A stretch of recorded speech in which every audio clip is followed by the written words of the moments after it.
Dawag dumun pikarian anak istri wantah kewatasin pisan. Nanging sani mangkin watas sekadi punika sampun sayan ical.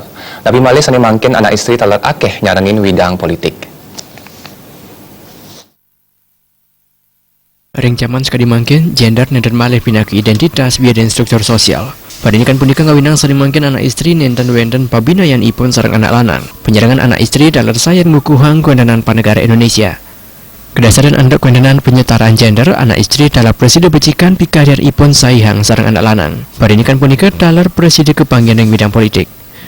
Nabi malih sani mangkin ring suang-suang partai politik menjantan medue kadar wieden anggota istri. Nabi malih disampuni wenten ugar-ugar persentase caleg istri 3% saking akeh caleg salewetan.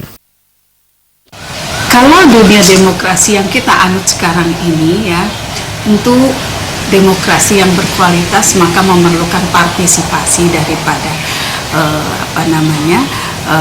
seluruh penduduknya, yaitu laki-laki dan perempuan ya. Jadi semakin seluruhnya berpartisipasi maka demokrasi itu akan semakin berkualitas. Tentu saja saat ini yang dominan berpartisipasi adalah kaum laki-laki dan kaum perempuan sangat minim untuk berpolitik. Nah, sehubungan dengan itu sejak pemilu 2004 ya, yaitu pemilu secara langsung yang dilakukan di Indonesia, maka didoronglah partisipasi perempuan ke ranah politik ya, agar demokrasi kita lebih berkualitas.